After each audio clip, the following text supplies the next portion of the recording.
Welcome to the Grassroots Army podcast. This platform is for common sense people looking for up-to-date, accurate, and truthful information without the hot garbage corporate media bias. The power of one can lead to the power of many. You never know what small act that you may say or do that may literally change the lives of millions tomorrow. And don't you ever think that you can't make a difference, because you can.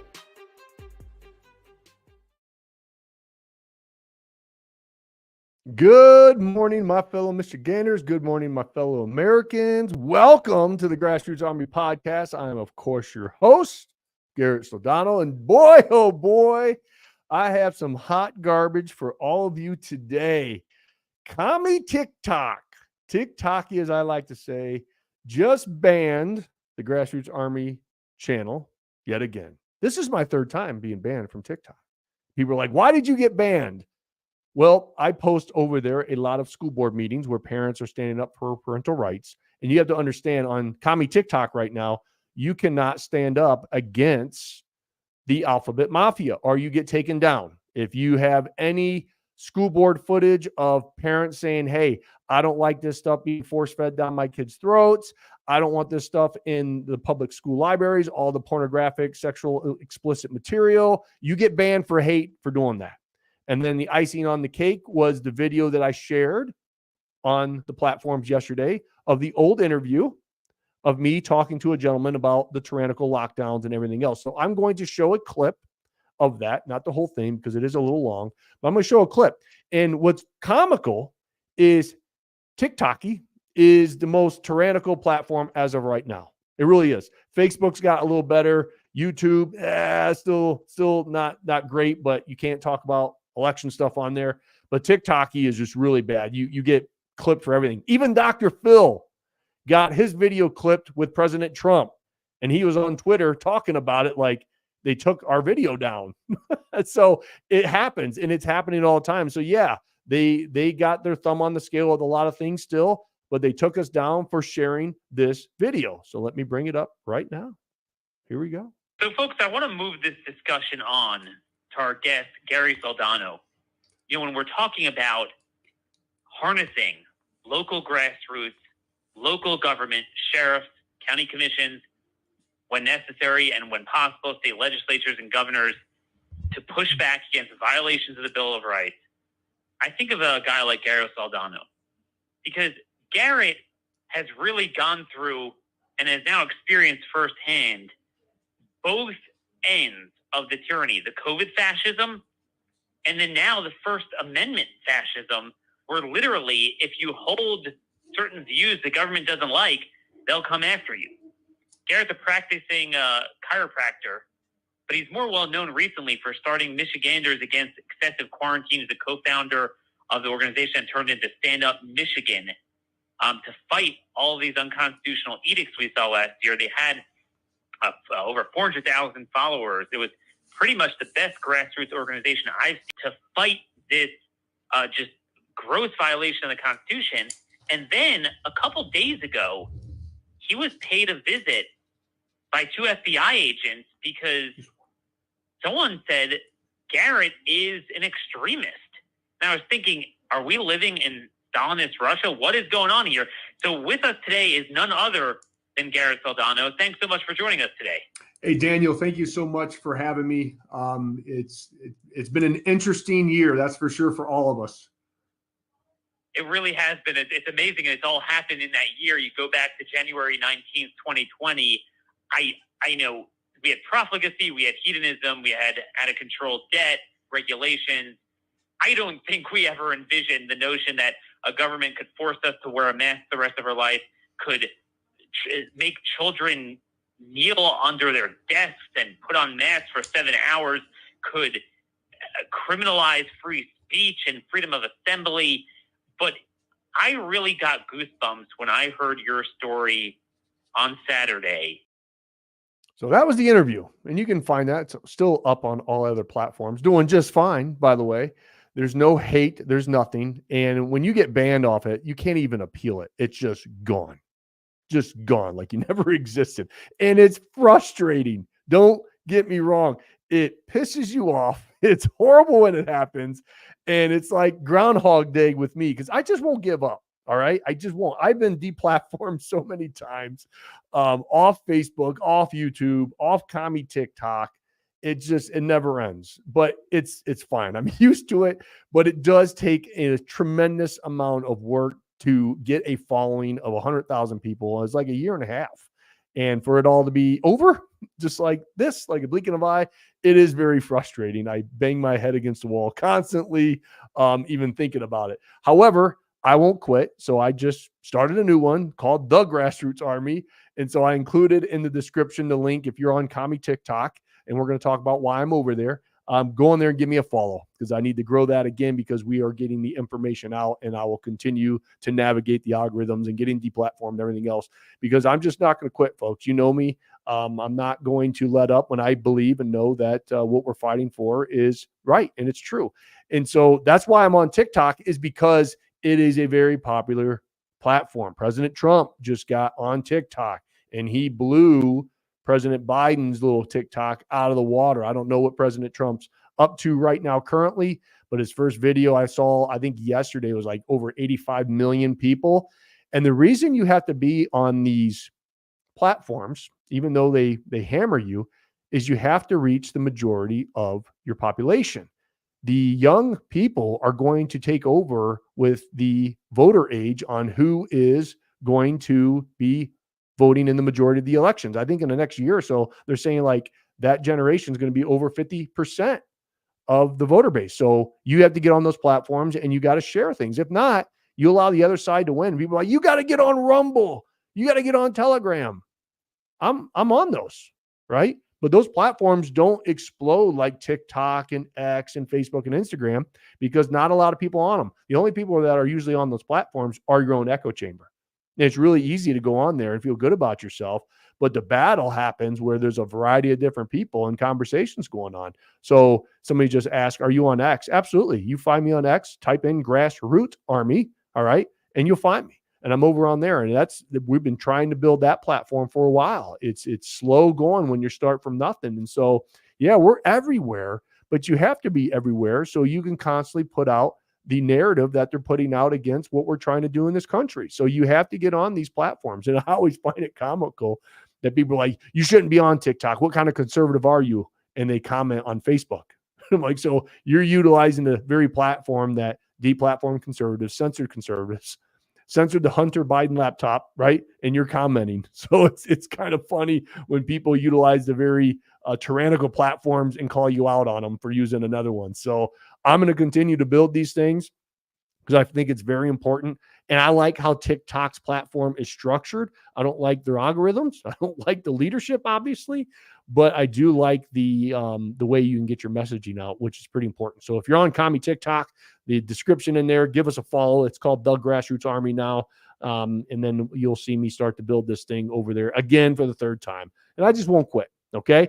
But moving on, I want to show you 3 minutes of the American media and claiming that the Hunter Biden laptop was disinformation. I think this is very important because social media censored it. We got deplatformed, remember, community guidelines for spreading disinformation on X and everything else. And lo and behold, the FBI just submitted evidence that it is authenticated, right? That it's 100% true.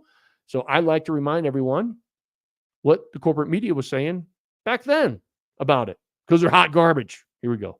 Senior intelligence official tells me that President Trump was warned Giuliani's information was likely Russian disinformation by National Security Advisor Robert O'Brien, CIA Director Gina Haspel, Director of National Intelligence Joe Maguire, White House counsel Pat Cipollone, Attorney General Bill Barr, all told the president not to trust Giuliani, and this was first reported, Judy, by the Washington. The Biden campaign says that this is Russian disinformation. New questions today about an unverified report in the New York Post on Joe Biden's son Hunter. Among them is Rudy Giuliani, the president's personal lawyer, tied to a Russian effort to influence the U.S. election. That U.S. spy agencies have gathered intelligence that the president's personal lawyer, Rudy Giuliani, was dealing with alleged Russian intelligence agencies. Last week, Giuliani and former Trump official Steve Bannon provided the New York Post with unverified emails, allegedly linking one of Hunter Biden's Ukrainian partners with a possible meeting with Joe Biden when he was vice president, a meeting the Biden campaign says never took place. Experts say the emails cannot be authenticated. Some may have been altered or are fake. We have no idea whether or not the emails are legitimate, but this whole operation looks right out of the Kremlin playbook. Hack and dump. Tonight, there are growing questions about the man once known as America's mayor, Rudy Giuliani, and if he is being used by Russia to influence the 2020 presidential campaign. President Trump on the attack today, going after Joe Biden and his family with dubious accusations. I'll tell you what, it's an organized crime family as far as I'm concerned. The president is referencing a tabloid newspaper story with emails purportedly swiped from the vice president's son, Hunter. But CBS News has learned the president was personally warned by the national security advisor, Robert O'Brien, that the man who provided the information to the tabloid, his personal attorney, Rudy Giuliani, was the target of a Russian influence campaign aimed at discrediting Biden. CBS News has learned the FBI is now looking into whether the information found on the device may be part of a Russian disinformation campaign. This looks like Russian intelligence. This walks like Russian intelligence. This talks like Russian intelligence. This effort by Rudy Giuliani and the New York Post and Steve Bannon to cook up supposed dirt on Joe Biden looks like a classic Russian playbook disinformation campaign. So when the intelligence community goes in and warns Donald Trump that Rudy Giuliani is being worked over by Russian intelligence, and then Rudy Giuliani suddenly comes forward with these mysteriously created emails, probably hacked through a Russian intelligence operation, we have to acknowledge the fact that the President of the United States is supporting, is condoning, is welcoming a Russian intelligence operation in 2020. Nicole, this is collusion in plain sight. This is just classic textbook Soviet Russian tradecraft at work. The Russians have analyzed the target. They understand that the president and his enablers crave dirt on Vice President Biden, whether it's real or contrived, it doesn't matter to them. And so all of a sudden, two and a half weeks before the election, this laptop appears somehow without, and emails on it without any metadata. I can't even watch anymore. It just pisses me off. Like, oh, it's so bad. It's so bad. That's why the corporate media, all y'all, are just hot garbage. It just proves that they just push out stuff that they want to push out to back up their political candidates. And it's just frustrating. So more and more people that awaken and understand that the corporate media is just all fake. It really is just a reality that they're trying to create. And that's why it's so important to get on other platforms and to shoot down these things. And that's why I think X, as of right now, is a great platform to be on. If you're not on X, you got to get over there. I said this time and time again. It is ran differently as of right now. Elon Musk has done a great job of freedom of speech. You can talk about everything over there. And sometimes there's community notes and everything else. But I think it's a great platform as of right now. So if you're over on X, hey, please follow us at Grassroots Army. That's for sure, because with the corporate media, we have to continue to shoot down the narrative and just remind everybody what they did. Because people forget. The media cycle is so vicious and there's so much information that people will just forget about it. It's like a 24-hour media cycle. And sometimes it's 5 hours, right? Because there's so much coming in. But you have to kind of break it down and analyze those things. And that's my job, is to bring this stuff into your awareness and say, look what they said. And look what's been proven now to be true. Just like we did with the lockdowns and the mandates and the shot and everything else that's going on. Now the Hunter Biden laptop, which it's not Russia. It's Hunter. Okay. And so that's why I'll continue to do my part and bring you guys all this information, but more importantly, the reminder. Okay. And it's always funny that all the leftist trolls on there get really quiet. They'll attack you for everything on there. But when you throw the information back in their face, they get really quiet. Or when you invite them on your platforms to have a conversation, they get really quiet. Okay. So moving on. You've been watching Biden's mental decline like the rest of us. It's an embarrassment. We all know that, but it's actually very unfortunate. I mean, it truly is a form of elder abuse. Just trying to keep this guy standing up, moving forward. It's scary as hell because he has access to the nuclear football, right? And so it's just, he's not running. I just can't see it. I can't see him running. I know a lot of you agree, and there's a lot of ideas on who's running, but I've been focused on Governor Whitmer, because if you want to see a narrative that they're trying to push over on X with her, and she does a really good, her social media team is good. They really are. I'm going to give credit where credit is due. They're very active on all the platforms. They paint a pretty good narrative about her. And it's just, they're good. And what I want to do before I show this is I want to make sure that I show you what I've been posting everywhere, trying to combat her narrative. That's for sure. Let me upload it and then you guys will see it. It's a video I posted the other day. So whenever they do something about the economy or, how great she's doing in the state of Michigan, I always bring this video up to let people, remind people what she has done. Okay. That is for sure. Because I just saw that. I'm going to get to Kevin Rinke. If you guys haven't been following Kevin, you got to check him out too. He's been posting some good stuff. He just released a video yesterday that I'm going to show today that, when I see something that gives me the chills, that I'm like, hey, that's pretty good, I'd like to give it attention. And I saw that he's posted on all of his platforms, but he just posted this morning that during Gretchen Whitmer's term as governor, Michigan Fortune 500 companies dropped from 30 to 16 in the state of Michigan. I mean, think of that. It's been cut in half. Fortune 500 companies. You're not going to see a lot of the corporate media talking about that.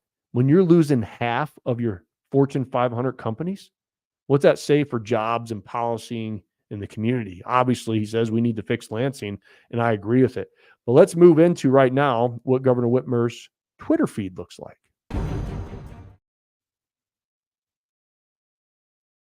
And you can see that. If you read all the stuff, if you want to look at her, I don't follow her.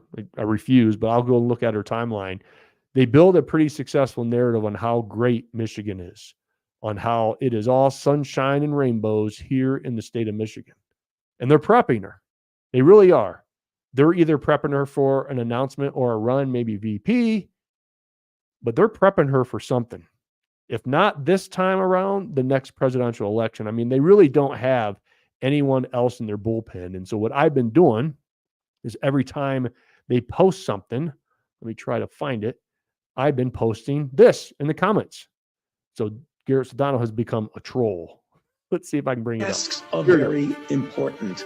Masks, no crowds, physical distance.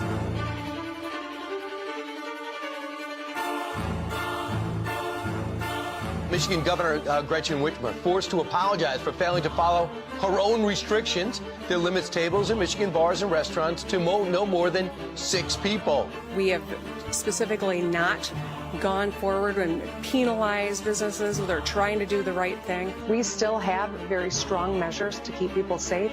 Mask mandates, we've got capacity restrictions, we've got work from home. We're imploring people to take a 2-week pause. Reports show that a lead researcher personally thanked Dr. Fauci for downplaying the COVID lab leak theory early on. The focus on Dr. Anthony Fauci's view on where the virus started. That's after several news organizations obtained thousands of pages of Fauci's emails under the Freedom of Information Act from the first months of 2020, including one sent by Dr. Francis Collins, the head of the NIH. Its subject line, conspiracy gains momentum. She told people they couldn't fish or go to church or drive alone to their own homes. But at the same time, Whitmer kept liquor stores, weed shops, and lotto kiosks open. Public records show the governor and her husband, a dentist, Dr. Mark Mallory, own a home on the water in Antrim County, north of Traverse City. According to an online post, Dr. Mallory called the North Shore Dock Company. He wanted his boat in the water. He was told they were running 3 weeks late. No chance this is going to happen. Dr. Mallory reportedly replied, "I am the husband to the governor. Will this make a difference?" They lie, and they continue to lie, and the mainstream media runs with the lie. I'm done with the politicians. I want real. The one thing that I want to accomplish is make sure the people understand that this is their movement. We are building this thing, this platform for all of them to be an expression. I will not stop exposing what she has done. And you want to see another hissy fit that started this movement 4 years ago? You're going to see another hissy fit with she announces running for president. I have tons of footage and clips to post out on social media to just let everybody know that what she's putting out on X right now is not necessarily the truth of what's going on. Okay. So I want to highlight Kevin Rinke, who ran against me. He beat us. Kevin Rinke finished second behind Tudor Dixon. He beat us in the primary. But Kevin has been pretty active on X, and it looks like he's getting pretty active on all the rest of the platforms. But he released a video yesterday that was pretty powerful. And so when I see something that gets me at a high resonation about the country and everything else, it was well done. So I want to highlight that here today before I move on to constitutional sheriffs. So watch this video. Pretty great. Elections have consequences. I believe Michigan deserves more from a governor than what we currently get from Gretchen Whitmer. Your taxes would be dramatically lower. Your children and grandchildren's reading, writing, and arithmetic skills would be the focus of teachers in our public schools versus the indoctrination and sexuality that they're being exposed to. Schools and administrators would completely understand that kids belong to their families and are not controlled by government. Laws and law enforcement would be enforced and supported versus selectively applied or ignored. The cost of government would be reduced. Lastly, I think we'd be focusing on Michigan-based businesses and our business climate instead of our current governor's focus on Chinese government established partners and businesses. Real leaders don't function like that. If we'd like something different than what we have as citizens of a state, that somehow we have to accept responsibility for where we are today. And then we need to think of a way to change it. We stand for freedom and the ability to speak without censorship. We stand for equal justice under the law. We respect families and the role they play in our society and encourage family units. We understand that private business and enterprise are key drivers for our state and our country's success. We support all citizens in their rights, even when we disagree. We want a safer, stronger America that will protect our children and future generations. We want to perpetuate the American dream. We want to serve with honor the people of our state and our country. And you know what? We're willing to work for it, and we're willing to work hard for it. God bless you, and God bless America.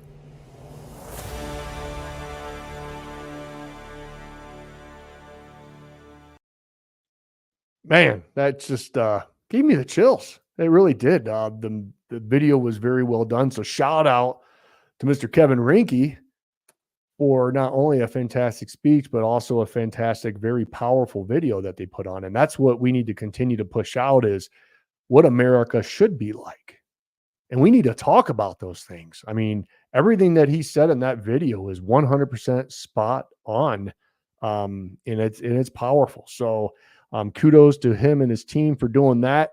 It was very well done. But when I see something that gives me to the chills and gets my emotions going, that I think I'd like to share it with all of you. Okay. I'm going to end the show today with this, with endorsements, which you guys know, I don't endorse anyone until after the primary. I like to talk about supporting people. All right. And I think you need to get behind and support whatever candidate you think that's going to represent you. But I am going to tell you who I support. He's not in my county, but I've been watching. I've talked with this guy.